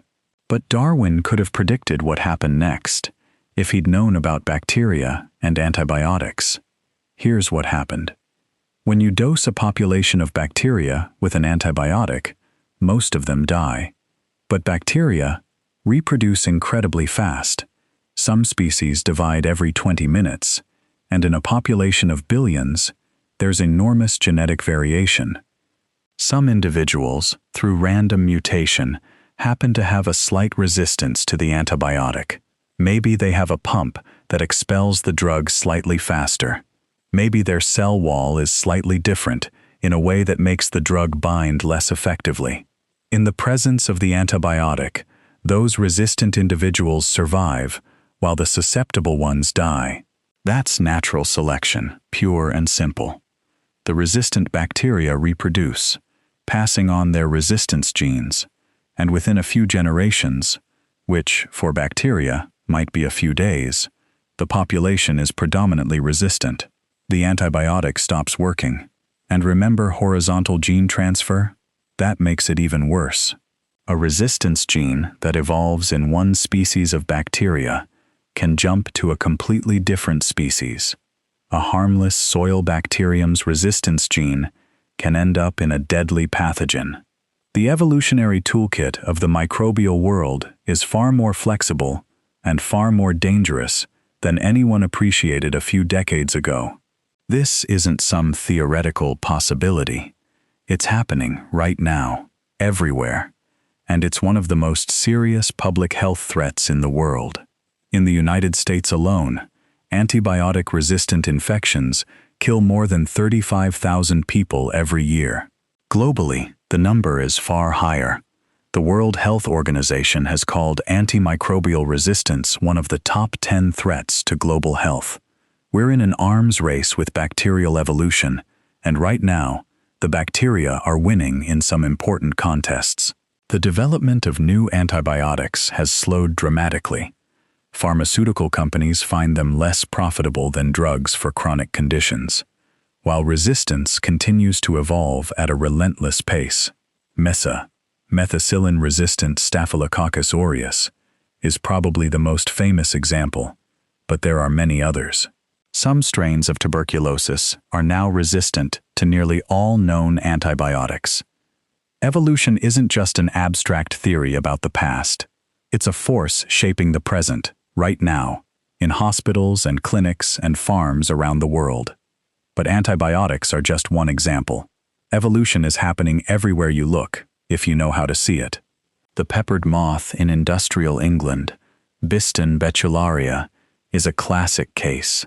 Before the Industrial Revolution, most peppered moths were light-colored, well camouflaged against lichen-covered tree trunks.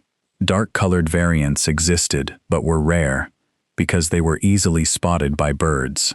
Then the factories came, and soot blackened the trees, killing the lichen. Suddenly, the light moths were conspicuous against the dark bark, and the dark moths were camouflaged. Natural selection reversed.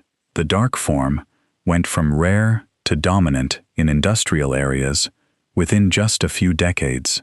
And when clean air legislation reduced pollution in the mid-20th century and the lichens returned, the light form regained its advantage and bounced back.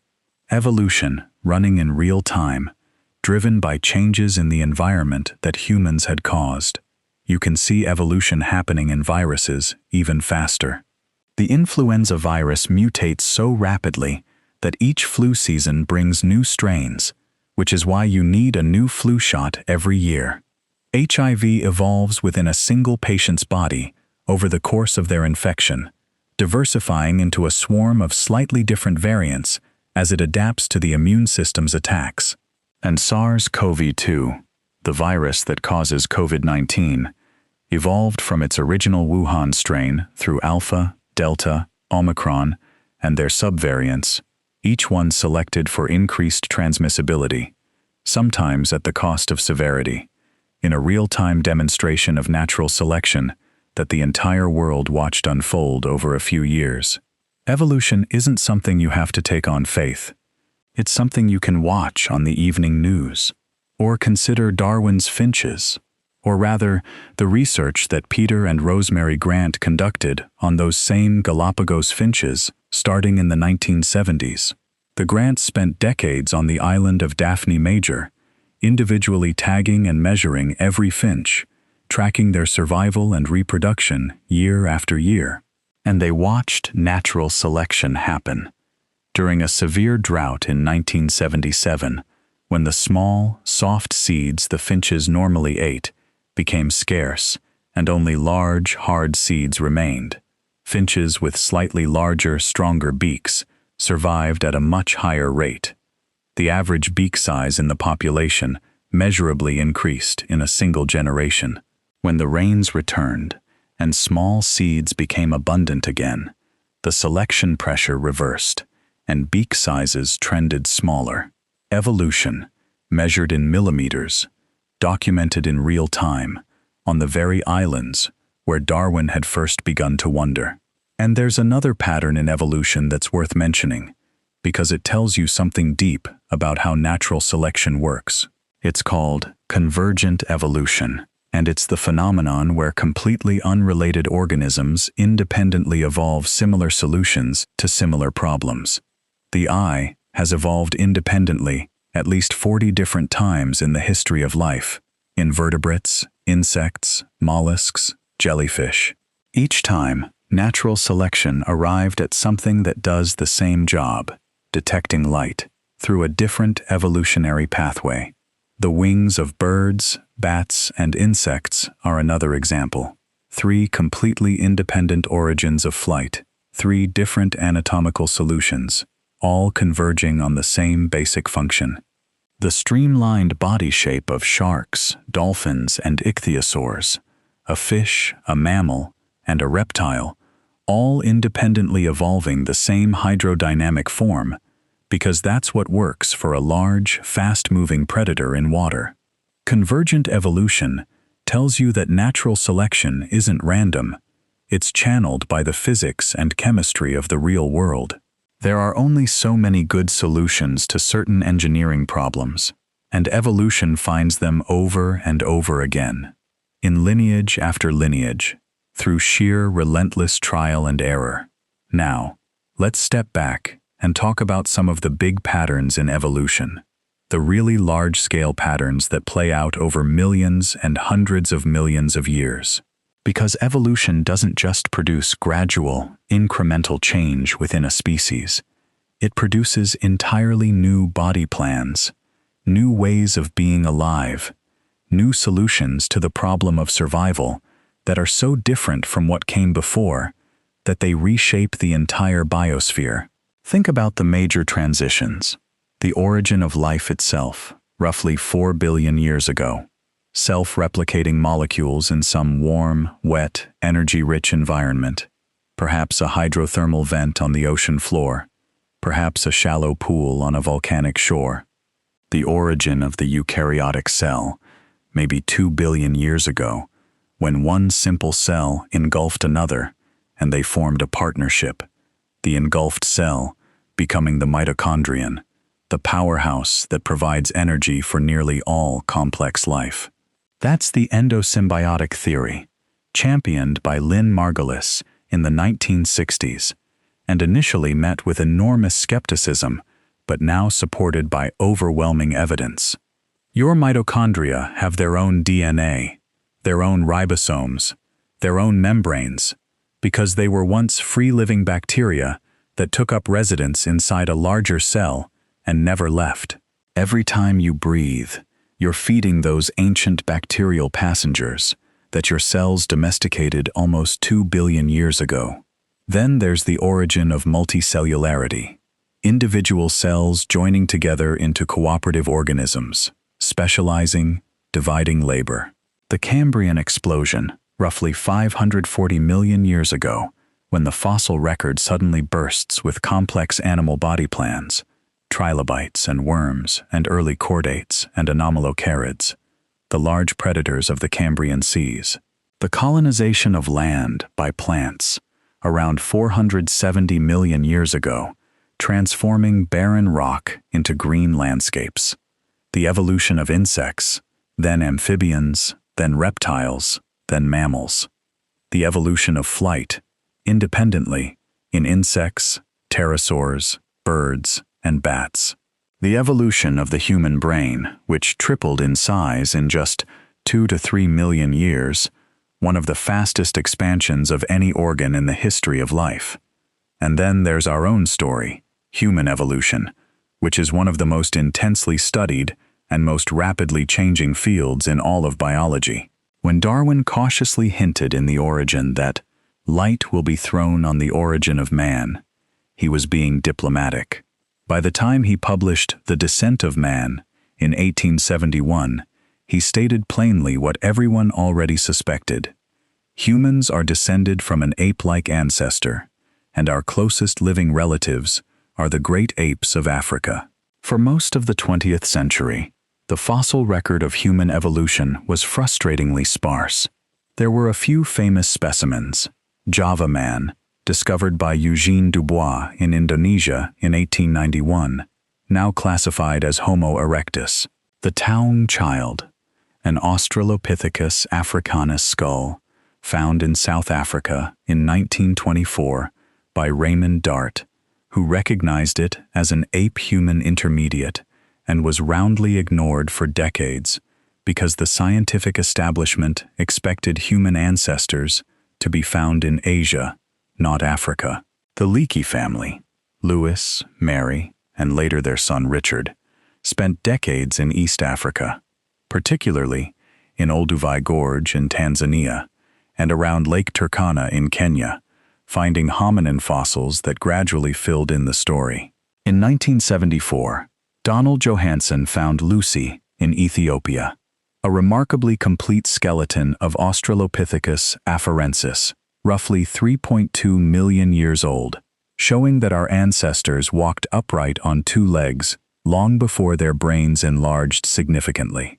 Bipedalism came first, then big brains. That was surprising. Many scientists had assumed it was the other way around, that getting smart drove everything else. The picture that's emerged from these fossil discoveries, supplemented enormously by genetic evidence from the 21st century, is complicated and beautiful.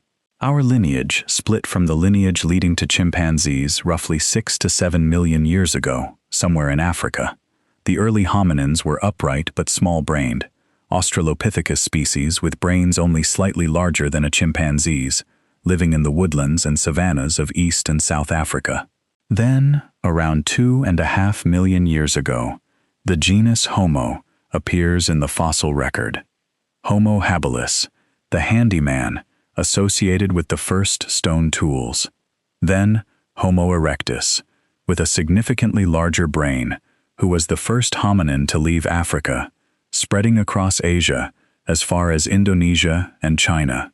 Homo erectus was remarkably successful. They persisted for nearly 2 million years, far longer than our own species has existed so far. And then things get really interesting, because it turns out that for most of the last few 100,000 years, we weren't alone. There were multiple species of humans walking the earth simultaneously. Homo sapiens evolved in Africa around 300,000 years ago. The oldest known fossils come from Jebel Irhoud in Morocco, but there were also Neanderthals in Europe and Western Asia, Denisovans in Eastern Asia, Homo floresiensis, the so-called hobbit, on the island of Flores in Indonesia, and possibly other species we're only beginning to discover. We overlapped with Neanderthals for tens of thousands of years. We interbred with them. If you're of European or Asian descent, roughly 1 to 4% of your DNA is Neanderthal. That's not a metaphor. You literally carry genes inherited from a species that went extinct 30 to 40,000 years ago. DNA from Denisovans, a species known almost entirely from a few bone fragments found in a cave in Siberia, shows up in modern Melanesian and Aboriginal Australian populations. We are, genetically, a mosaic, mostly Homo sapiens, but carrying traces of these other human species that we encountered and mated with as we spread across the world. Each of these transitions involved innovations so profound that they opened up entirely new ways of living, new ecological niches, new evolutionary possibilities, and some of them were driven not by gradual selection pressure alone, but by catastrophe. Mass extinctions, events that wiped out a large fraction of all species in a geologically brief period, have occurred at least 5 times in the last 500 million years. The biggest, the Great Dying, at the end of the Permian period, roughly 252 million years ago, killed something like 90 to 96% of all marine species and 70% of terrestrial vertebrate species. The cause was almost certainly massive volcanic eruptions in what is now Siberia, called the Siberian Traps, which poured out lava over an area the size of Western Europe and pumped enormous quantities of carbon dioxide and sulfur dioxide into the atmosphere, triggering runaway global warming, ocean acidification, and anoxia, oxygen depletion in the seas. Life came closer to total annihilation during the Great Dying than at any other time in the last 4 billion years. And yet it recovered. It took millions of years, and the world that emerged was radically different from the one that had been destroyed. But life found a way. It always has, so far. The most famous is the End Cretaceous extinction, 66 million years ago, triggered by an asteroid roughly 10 kilometers across, slamming into what is now the Yucatan Peninsula of Mexico. The impact released energy equivalent to billions of nuclear bombs. It sent a plume of debris into the atmosphere that blocked sunlight for months or years, collapsing photosynthesis-dependent food chains. It killed the non-avian dinosaurs, which had dominated terrestrial ecosystems for over 160 million years. It killed the great marine reptiles. It killed the ammonites. It killed roughly 75% of all species on Earth. But here's the thing about mass extinctions, and this is something Stephen Jay Gould wrote about beautifully. They reset the game. They clear the board and allow the survivors to diversify into the newly empty ecological niches.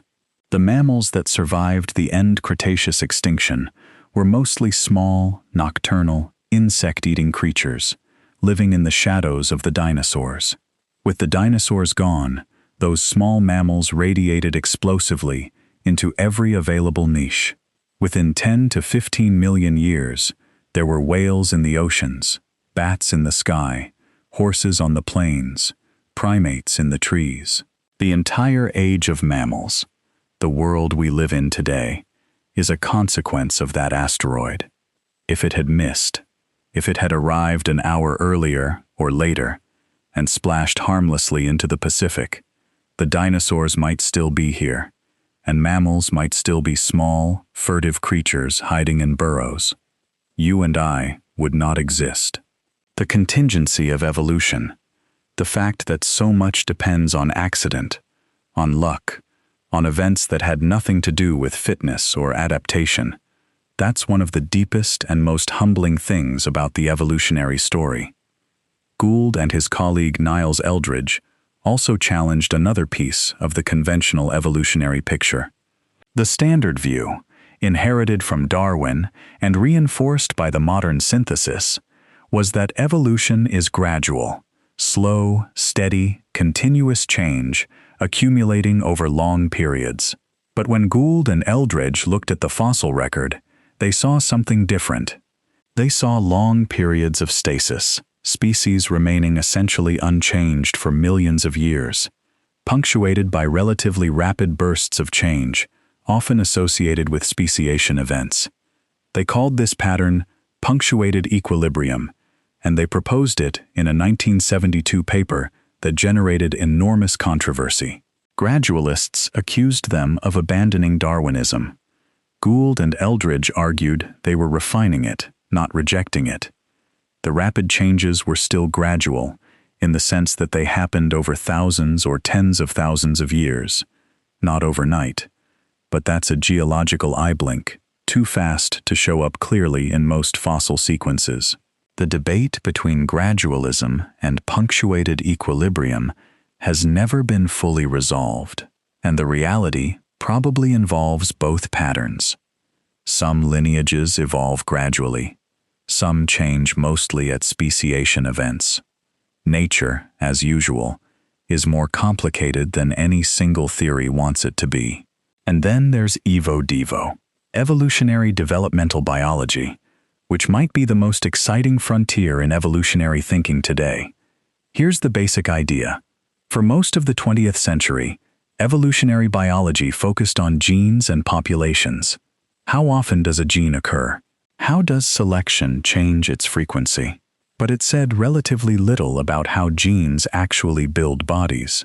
How does a single fertilized egg, with one set of DNA, develop into a complex organism with dozens of different cell types, organs, limbs, a nervous system? That's developmental biology. And when evolutionary biologists started talking to developmental biologists in the 1980s and 1990s, they discovered something astonishing. The genes that control the basic body plan, the master switches that say, build a head here, put legs there, make an eye in this spot, are remarkably conserved across wildly different animals. There's a family of genes called Hox genes that control the head-to-tail patterning of the body, and they're found in flies and fish and mice and humans. A gene called PAX6 is involved in eye development in organisms as different as fruit flies and humans, organisms whose eyes look completely different and almost certainly evolved independently. When you take the mouse version of PAX6 and put it into a fruit fly, it triggers the development of eyes, fly eyes, not mouse eyes. The gene turns on the fly's own eye-building program, but it works. A mouse gene can tell a fly to build an eye. That tells you that despite the enormous diversity of animal body plans, the underlying genetic toolkit is surprisingly similar. Evolution has been working with the same basic set of tools for hundreds of millions of years, creating dazzling variety, not by inventing new genes from scratch, but by changing when, where, and how much existing genes are turned on and off. Small changes in the regulation of development can produce dramatic changes in body form. That's how you can get from a fish to a frog to a lizard to a bird, using largely the same set of genes, just redeploying them in different patterns.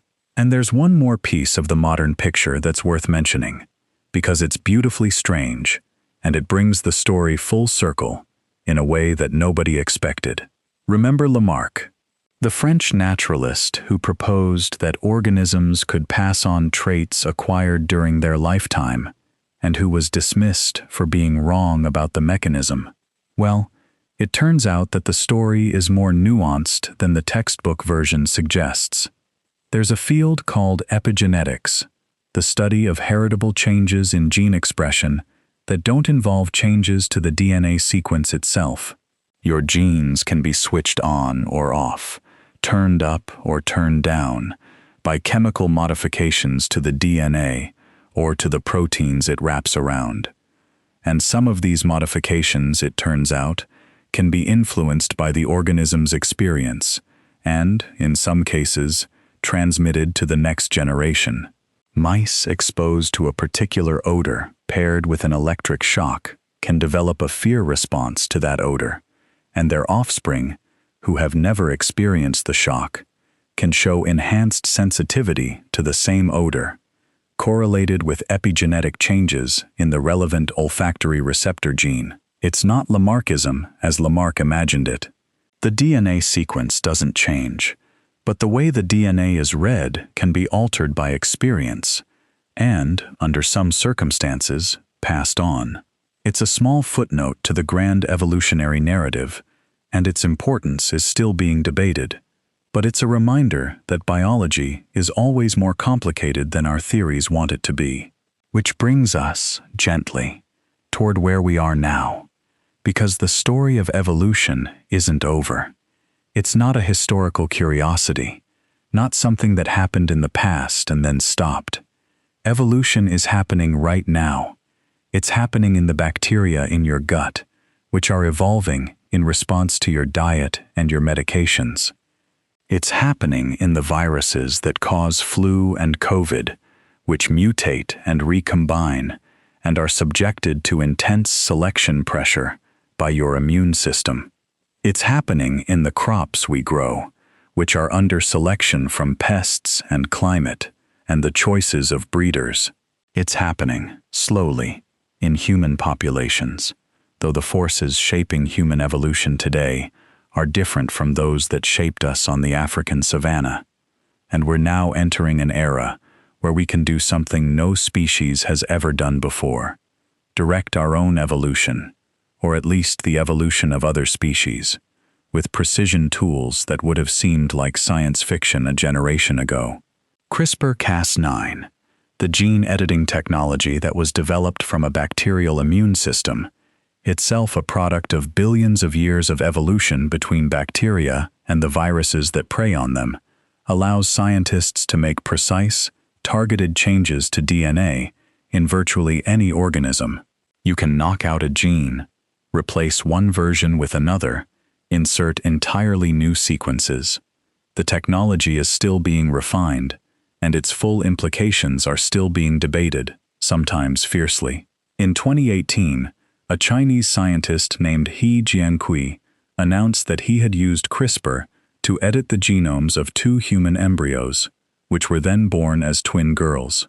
The scientific community reacted with near universal condemnation, not because gene editing is inherently wrong, but because the specific edit he made was poorly justified, the risks were not adequately understood, and the work was done outside any ethical oversight framework.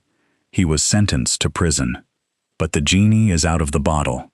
The technology exists, and CRISPR isn't the only way humans are now intervening in the evolutionary process. There's also the concept of gene drives, engineered genetic systems that spread through a wild population faster than normal inheritance would allow, potentially driving a gene to fixation in just a few generations. Scientists have proposed using gene drives to make mosquito populations unable to carry malaria, which could save hundreds of thousands of lives per year. But the ecological risks of permanently altering a wild species are genuinely unknown and potentially irreversible. We are, for the first time in the history of life on Earth, a species that can intentionally rewrite the genomes of other species. That's a power that evolution itself has never produced before. The question is no longer whether we can edit the genes of our own species, but when and how and under what conditions we should. And here's something to sit with as you drift off tonight. The entire human genome, the complete set of instructions for building a human being, is about 3.2 billion base pairs long, 3.2 billion letters of A, T, G, and C. And when you compare the genomes of any two human beings on the planet, they're about 99.9% identical. The genetic difference between you and any other person alive, the most distant stranger on the most remote island, amounts to about 3 million base pairs out of 3.2 billion. That's the genetic basis for all human variation. All the diversity of height and skin color and eye shape and disease susceptibility and the countless other ways people differ from each other, it all comes from that tiny 0.1%. And when you compare the human genome to the chimpanzee genome, our closest living relative, the similarity is still about 98.7%. We share roughly half our genes with a banana. Not because humans are part banana, or bananas are part human, but because we share a common ancestor, so far back in the history of life that the same basic genetic toolkit, the genes for building cells, for metabolizing sugars, for copying DNA, has been conserved across billions of years of divergent evolution. That's the tree of life, not a metaphor, not a poetic image, but a literal genealogy, a family tree connecting every living thing on Earth through an unbroken chain of descent from a single common ancestor. The bacterium in your gut, and the oak tree outside your window, and the fungus growing on a fallen log, and the whale in the Southern Ocean, and the orchid in a tropical forest, all of them are your relatives. Distant relatives, separated by billions of years of independent evolution, but relatives nonetheless. You share ancestors with all of them. You share genes with all of them. You are part of the same 4-billion-year-old experiment in self-replicating chemistry that started in some warm corner of the early Earth and has been running, uninterrupted, ever since. Darwin saw this. In 1837, in one of his notebooks, he drew a little sketch, a branching diagram, a tree, with the words, "I think," scrawled above it. It was one of the first representations of what we now call the phylogenetic tree of life, and it was also, in a sense, one of the most radical acts of imagination in the history of human thought. Darwin was saying, we are connected, not just metaphorically, not just spiritually. Physically, genetically, historically connected to every living thing that has ever existed on this planet. And the process that connects us, evolution by natural selection, working through the mechanism of Mendelian genetics, recorded in the universal language of DNA, is the single most powerful idea in the history of biology. Perhaps the single most powerful idea in the history of science. And it started, in a way, with such a simple observation. Living things vary. Some variants survive better than others. Those variants leave more offspring. Given enough time, that's enough. That's all you need. From that simple, almost trivially obvious insight, you can build the woodpecker's skull, and the whale's fin, and the orchid's trap, and the human brain, and the bacterium's flagellum, and the eye of the eagle. You can build the entire living world. So as you lie there tonight, breathing, feeling your heartbeat slow, letting the weight of your body settle into wherever you're resting, remember that your body is an evolutionary artifact. Every piece of it was shaped by natural selection, honed over billions of years. The hemoglobin in your blood, carrying oxygen from your lungs to your tissues, that molecule has been evolving since the earliest animals needed a way to transport oxygen. The structure of your eye, with its lens and retina and optic nerve, that basic design has been refined over 500 million years, since the first light-sensitive cells gave some ancient worm a slight advantage in knowing where the light was coming from. Your immune system, that extraordinarily complex network of cells and proteins that right now, as you lie here, is patrolling your body for invaders. That system has been in an arms race with pathogens since before there were animals, refining itself with every generation, every infection, every recovery. You are the latest draft of a document that has been continuously edited for 4 billion years. Not a final draft, never a final draft. Evolution doesn't have a destination. It doesn't know where it's going. It doesn't try to produce anything in particular. It simply responds to the present, moment by moment, generation by generation, favoring what works now, discarding what doesn't, and leaving the future to take care of itself. And the astonishing thing, the thing that still fills biologists with wonder after all these years, is that this blind, purposeless, undirected process has produced everything. Every wing and root and song and thought, every species that has ever lived and every species living now, including you. The universe doesn't owe us an explanation for why we're here, but evolution gives us one anyway. Not a purpose, not a destiny, but a history. A real, traceable, evidence-rich history of how atoms became molecules, how molecules became cells, how cells became organisms, and how organisms became the bewildering, magnificent, heartbreaking diversity of life on Earth. That's a good thing to carry into sleep, the knowledge that you are part of something ancient and ongoing and deeply, deeply connected to everything alive. The story of evolution is, in the end, your story, everyone's story, the story of life figuring itself out, one generation at a time, for 4 billion years and counting. So let your breathing slow. Let your muscles soften. The same genes that guided the growth of your bones and the wiring of your brain are at work right now, maintaining, repairing, keeping the ancient machinery humming along the way it has since long before your species existed, since long before mammals, since long before anything crawled onto land or opened an eye or took a breath. You are held in a process so old and so vast that it makes the whole of human history look like a single heartbeat. And right now, that process is doing what it always does, quietly, ceaselessly, keeping you alive, cell by cell, breath by breath, carrying you into sleep the way it has carried life itself, through every darkness it has ever faced. Sleep well. Evolution will still be running in the morning.